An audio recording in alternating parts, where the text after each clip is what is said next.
Well, differences in quantity sometimes become differences in quality. Uh, my impression is it's basically a difference in scale. So the practices that were developed in detail to control the Philippine population back in the early 20th century, which were aimed mostly at elites, not so much at the peasantry. They kind of disregarded them. And were very successful in breaking up the nationalist movements and imposing the U.S.-dominated system, which so successful that it remains until today. As I think I mentioned, the Philippines are kind of an outlier in East and Southeast Asia, the one area that hasn't really developed and has not plenty of struggles, a lot of brutality. So, for example, after the Second World War, the U.S. backed a vicious counterinsurgency operation to crush peasant independent rebellions. But basically, the system has sustained itself, and it was applied at once at home. This was this is like 1910. By 1918, 1919, a few years later, pretty much the same systems were applied at home in what is, in fact, the most repressive period of American history, the Woodrow Wilson's Red Scare, which was quite vicious and had a long time impact. And then it continues. The FBI used the same techniques to try to, again, aimed mainly at the political elite, to try to ensure that senators, congressional representatives, others would not get out of line because they'd have a ton of information about them and they could use it to slander them, to libel them, to initiate stories and so on. By the 1960s and 70s, it was being directed against the entire population. That's the COINTELPRO operations, primarily under the Democratic administrations of the 60s and then Nixon when it was finally terminated by the courts, but very similar operations, but in this case directed against the Native American movements, the New Left, the Black nationalist movements, the women's movements, and it was pretty serious.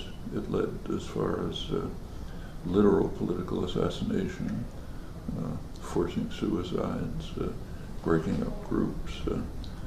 That was a massive operation. It's pretty hard to think of, I mean, outside of, say, East Germany and so on, it's hard to think of a comparable operation in a Western society aimed at undermine a state. And it's the national political police, that's what the FBI is, under executive orders, trying to break up and disrupt popular activism, which was quite a significant force in the 60s and early 70s, and had substantial success. This now takes it up on a broader scale. But this is the kind of thing you'd expect a system of power to do. The more information they have about people, the better able they are, at least think they are, to control and monitor and undermine them if necessary. So that's also you think power can exist. So there is this idea that information is power, and your activism is very linked to this idea that you have to empower people by providing them accurate information on the world and in the different structures of power. Do you think that do you think that secret is necessary to form a power? Do you think that secrecy is valuable? Actually, the United States is an unusually open society. Mm-hmm. We have more access to internal planning records in the United States than any country that I know of. It's by no means perfect, but it's substantial. And when you read through these masses of internal documents, secret documents, as I've done in many cases, one thing is quite striking. Very little has any meaningful relation to any real security issue. Most of it is defending the state against the population. They don't want people to know what they're doing, so it's secret. But there's very little in the secret record that would have been of value, let's say, to the Russians or the Chinese or whoever, the Cubans, whoever they thought they were fighting. They usually knew it perfectly well just from what was happening on the ground. But it does maintain secrecy from the population. And the tacit assumption is, sometimes overt, that people shouldn't know these things. There is, after all, it's worth remembering, a leading theme of liberal, progressive, democratic theory, which says that people should not know. You find that expressed overtly often in some of the leading figures. So the leading public intellectual of the 20th century in the United States, Walter Lippmann, who was a very distinguished figure. He was a progressive Wilson, Roosevelt, Kennedy-style progressive leading commentator on public affairs. He was also the author of what are called essays in democratic and progressive democratic theory. And when you read them, what he says is, I'll quote, he says, "The public are ignorant and meddlesome outsiders. They have to be put in their place. Decisions have to be made by the responsible men, people like us. The people who write this are always among the responsible men. We, the responsible men, have to be protected from the trampling and the roar of the bewildered herd, the ignorant and meddlesome outsiders." The job of what he called manufacturing consent, I borrowed his term for a book, but it's his. The job of manufacturing consent is to ensure that the public is marginalized, put in their place, in his phrase. They can be spectators, but not participants. They do have a role in a political system. Every couple of years, they're allowed to lend their weight to one or another of the responsible men, and then they should go home and keep quiet. And this is quite common. I mean, the founder of modern political science, Harold Lasswell, one of the leading figures, also a kind of a progressive, by U.S. standards, a leftist progressive. He said we should not be misled by democratic dogmatisms about people being the best judges of their own interests. They're not. They're too stupid, they're too ignorant. It would be unfair to allow them to make decisions, kind of like letting a 3-year-old run into the street. They're not capable.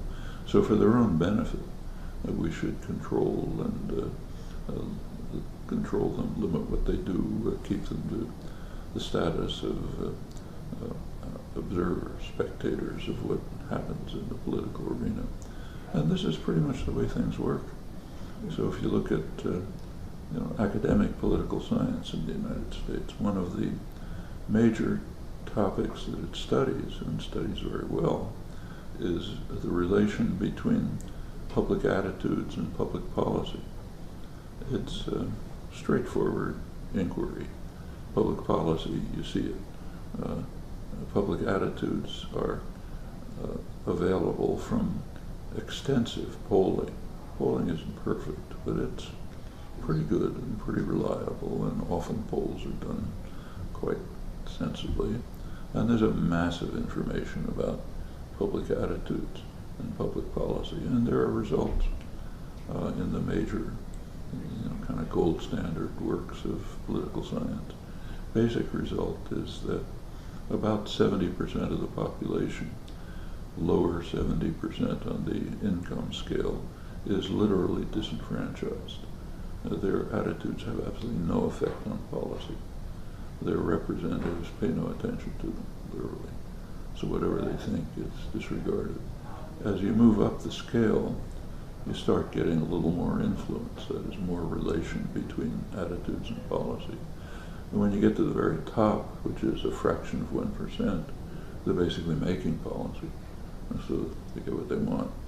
This little fuzziness around the edges, but that's the basic picture. Just recently there was a study released by Princeton University, which got a little publicity. Two leading political scientists who've worked on these things for years investigated, I think, about 1,700 major public policy decisions to investigate who had influence. Same result. Basically, the public was irrelevant, almost all of it. And when you get to the business world, extreme wealth and so on, then you have enormous influence. Actually, creation of policy, because they usually staff the executive, either they or their representatives. Somebody like, say, Henry Kissinger, representative of the corporate system, but state corporate system. But this is the way it works, and that's considered appropriate in progressive democratic theory for the good of the population. Always, it's out of benevolence. Mm-hmm. You cannot let these ignorant and meddlesome outsiders make bad decisions. It'd be terrible. When you look at the secrecy system, that's what a lot of it is about. I'd say the overwhelming majority, keeping the ignorant and meddlesome outsiders in the dark. It's not their business. Because you think that, for example, what happened with Snowden, that he leaked all these documents, you think that the fact that if this information reaches the masses, which is not sure also, we don't know if they're really aware of the full extent and of the political implications, you think it could empower them, or do you think they're anyway marginalized by the system and it would be maybe the upper classes that need also this information?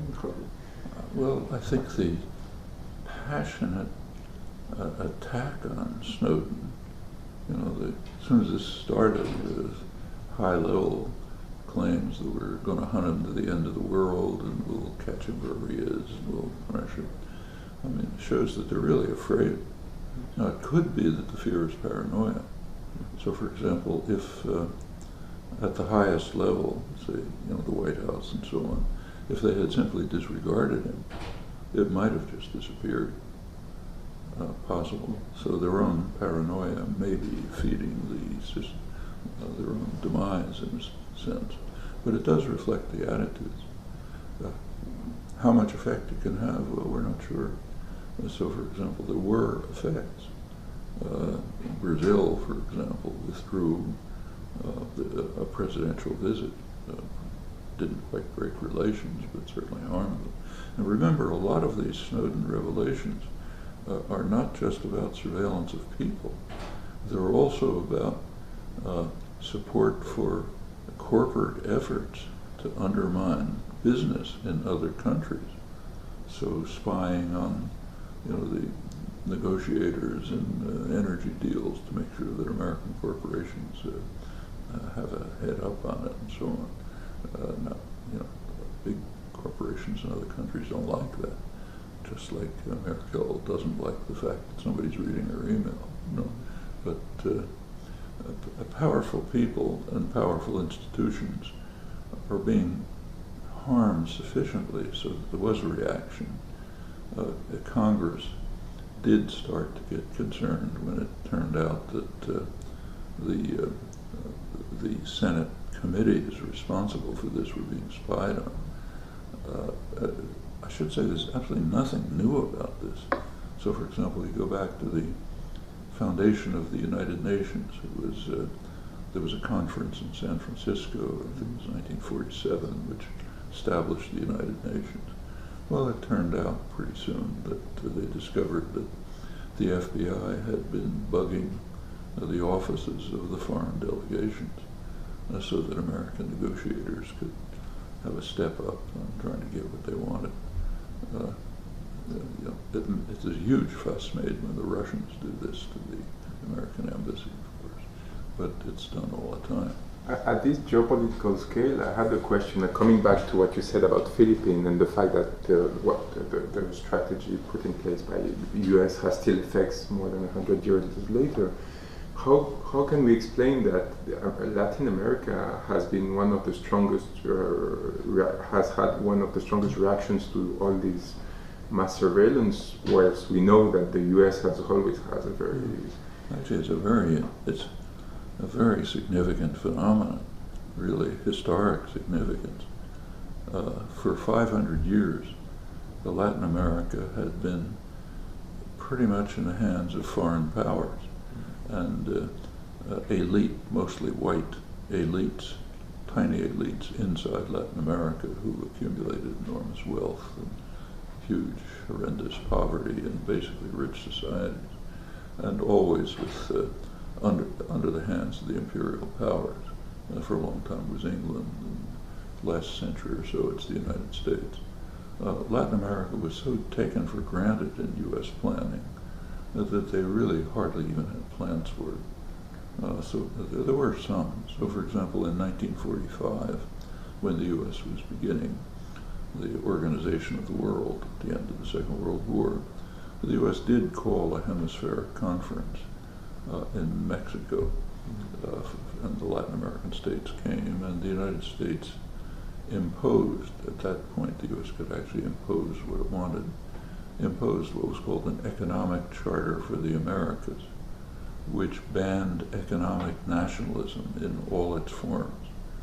The Latin American countries had to follow, had to be completely open societies, which of course in fact meant open to U.S. penetration and control. It wasn't reciprocal.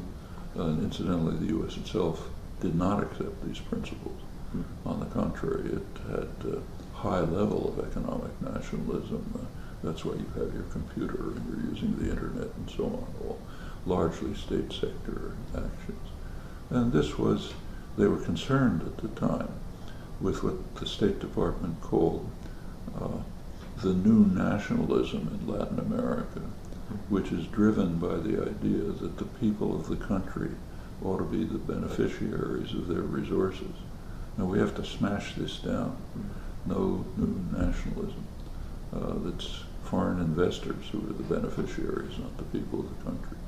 It was pretty explicit. And at that point you could just legislate it, and they did what they were told. And so it continued, and not without violence.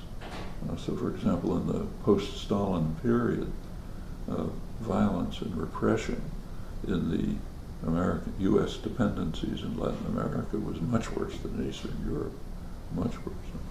See an indication of it up there, the depiction of the murder of an archbishop in El Salvador, and 10 years later the murder of 6 leading Latin American intellectuals by forces pretty much armed and trained by the United States. East Europe was bad enough, but things like that didn't happen. And there were vicious neo-Nazi dictatorships installed and massive torture and so on. That was Latin America until about 10 or 15 years ago. And since then there's been a sharp turn. Partly it was the effect of the neoliberal policies of the 1980s and 90s. Latin America followed the rules, and it was smashed. The rules are very destructive.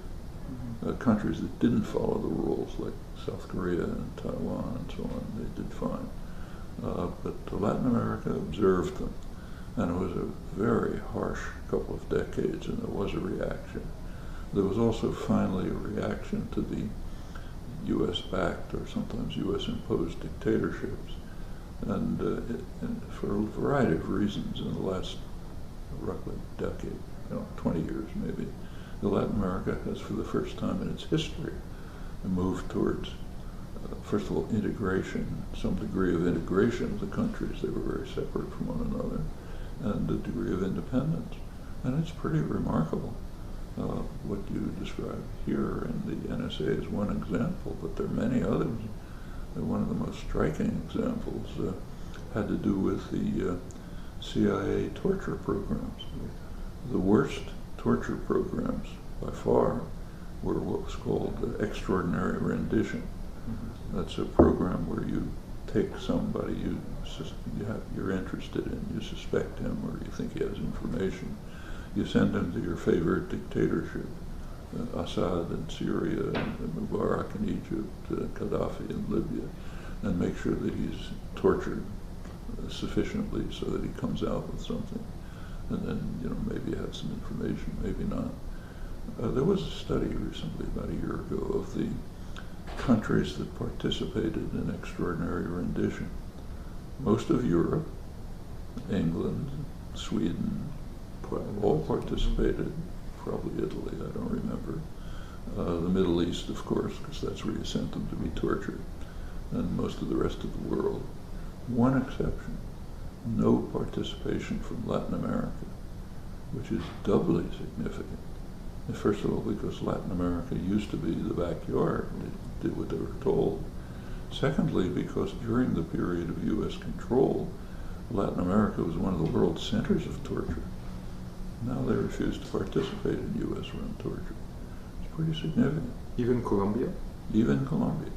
You take a look at there are now hemispheric conferences. Used to be the U.S. gave the orders and everybody followed them. The latest ones, the U.S. and Canada are isolated. It's Latin America against the U.S. and Canada. And there's already organizations formed, CELAC, which exclude North America, just the Latin American, Caribbean countries. That's a remarkable change. And the U.S. has simply lost control of the region. And it's interesting for a European, because on the contrary, I mean, it's maybe a perception that we see Europe on like down every time getting more. Europe is becoming Latin Americanized. It's very. It was pretty dramatic with the case of the Morales Plain. This is Bolivia, poorest country in the hemisphere outside of Haiti, a country with indigenous majority. The president went to Russia, talked to Snowden, flew back. The European countries are so terrified of the United States that they wouldn't let them cross their airspace.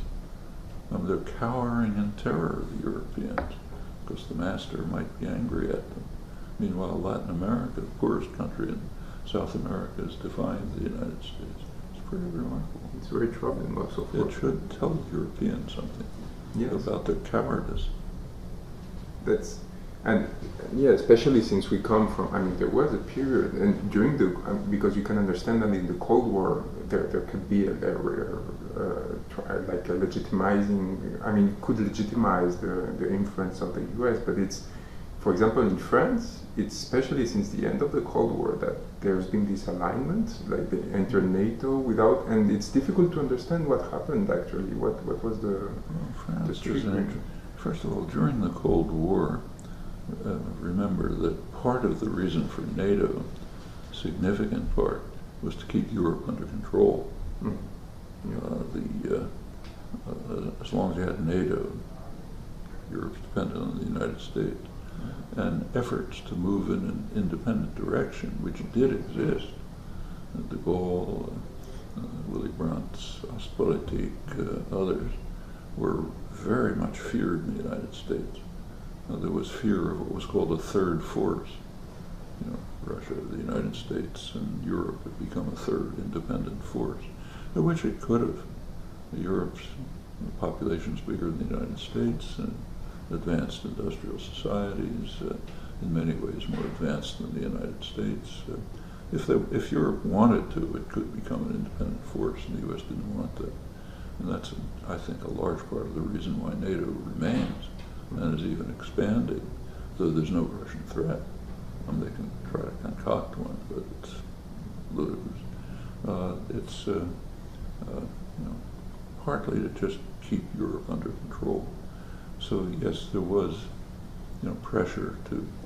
You could imagine the effectiveness of propaganda about legitimizing U.S. influence, but if you look into it, it's pretty shaky. What's happened since? I'm going to say take France. France is quite interesting. Until the 1970s, the French intellectuals were the last Stalinists in the world. Fanatic Stalinists and Maoists. I mean, nobody in the world in the West believed any of this, but they were still mouthing all the slogans. I remember giving talks in France. I couldn't believe what I was hearing, talking to the leading French intellectuals about the genius Mao and so on and so forth. In the mid-70s, this radically changed. As far as I can tell, it changed. The event that changed it was probably Solzhenitsyn's Gulag. That was translated into French. Everybody read it. And since the French intellectuals have to be in the lead in the world, because after all it's France, they suddenly presented themselves as the first people in the world who understood the evils of Stalinism.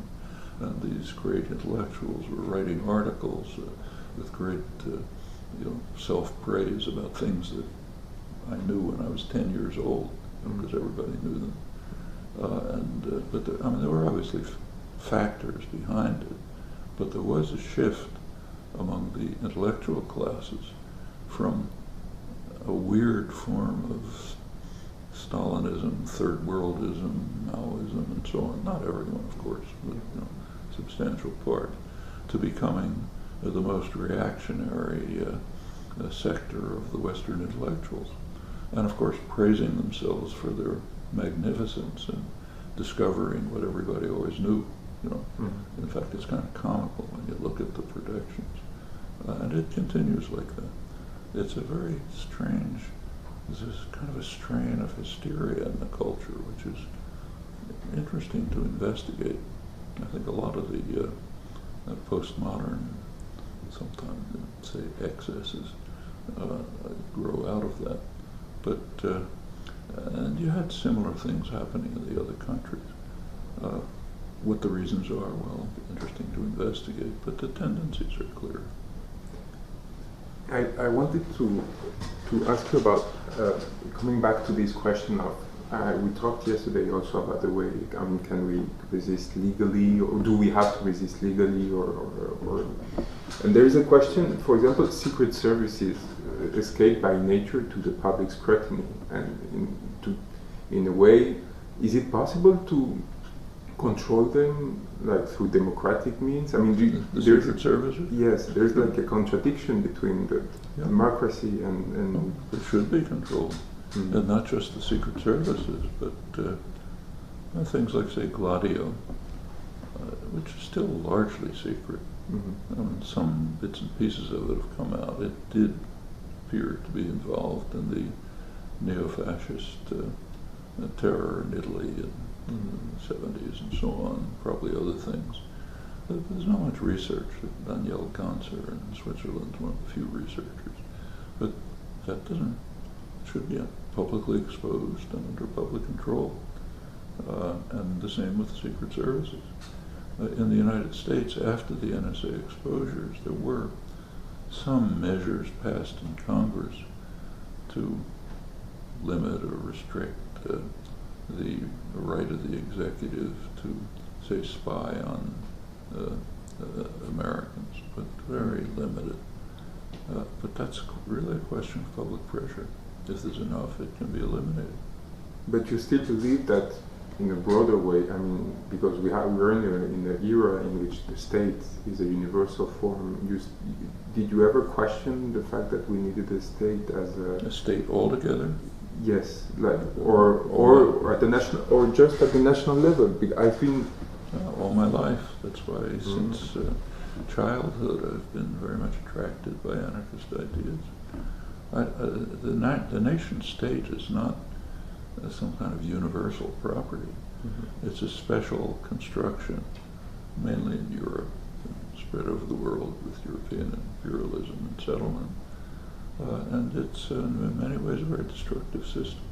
So take the Middle East, which is falling apart and raging chaos. Largely this is a long-term effect of the imposition of a nation-state system by the European imperial powers, mostly England and France,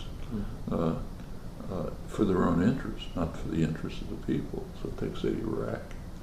Iraq was patched together by the British after the Second World War, First World War, when they were kind of parceling out the former Ottoman Empire.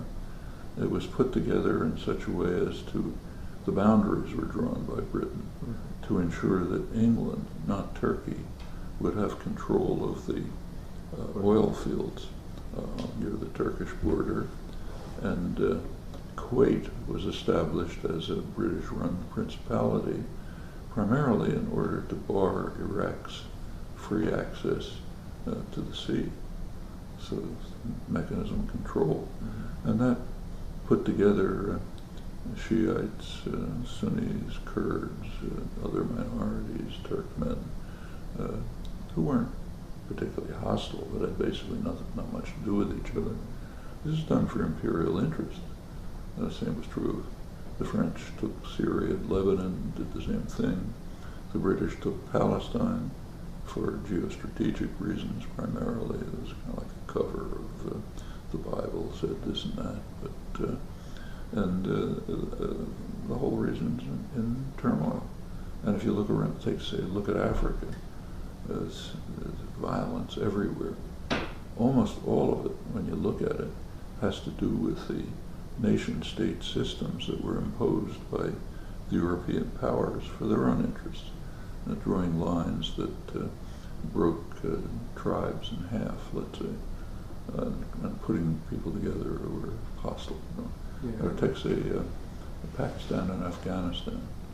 The British, during the days when they ruled India, drew a line, the Durand Line, for their interests. That was going to be British India, separate from the rest. The Durand Line it now separates Pakistan from Afghanistan. It cuts right through the Pashtun territories, right through. Some of them are in Pakistan, some are in Afghanistan. When a tribesman, say, goes from Pakistan to Afghanistan to visit relatives, we can call it a terrorist attack and send drones to kill them. But from their point of view, that's their country. Imperial powers broke it in half. In fact, the same is true of the U.S. and Mexico. The U.S. conquered about half of Mexico in a brutal war of aggression in the mid-19th century. The border was pretty artificial. The same people lived on both sides. It was a very permeable border. All kinds of developments, but it wasn't until pretty recently, late 80s and 1990s, that the border started to get militarized. And the militarization of the border, in fact, took a big step forward when NAFTA was enacted. 1994, when Clinton rammed through NAFTA over public opposition. He also started militarizing the border because planners could easily understand that NAFTA is going to create a huge number of refugees in Mexico. The Mexican campesinos can be quite efficient, but they can't compete with highly subsidized U.S. agribusiness. And the same is true more generally. So you're going to get a flow of refugees. You have to militarize the border. Now, big issue, people crossing the border, shoot them, send them back, and so on. And this is all over the world. So there's nothing natural about the nation-state system. I mean, you can see how unnatural it is by looking at European history. The centuries during which this system was imposed were some of the most savage centuries in human history. I mean, the 30 Years' War, and maybe a third of the population of Germany was slaughtered. This is all part of imposing nation-state systems. And finally, in 1945, the Europeans did recognize that the next time they play their favorite game of slaughtering each other, it's going to be the end. So Europe did finally move towards some kind of integration, which began to somewhat erode the nation-state borders, which are generally pretty artificial. And I think it's a positive direction, should take place elsewhere in the world. But at the same time, it creates an even more important distance between the people who are supposed, because your thoughts are always about this relationship of power between established power and society. And for example, we can see in Europe how the distancing between both has created even more difficulties to grasp politics for the society. Because other developments are taking place. Mm-hmm. Like one of the things that's happening in the more integrated Europe is a very sharp attack on popular democracy. Mm-hmm. Decisions are being made in Brussels by the bureaucrats and the Bundesbank, and are imposed on the countries. When Monti was elected in Italy, the population had almost nothing to do with it. It came from Brussels. When the Greek Prime Minister, Papandreou, had the effrontery to suggest that you might ask the population, do they want the policies? There was fury all over Europe. How dare you ask the population? This is decided by the responsible men in Brussels. And even the Wall Street Journal had an article pointing out that no matter what political party took power in Europe, right to left, they always followed the same policy, because they're not coming from the country. So that's another tendency. Things don't happen just mechanically. There's a lot of things going on.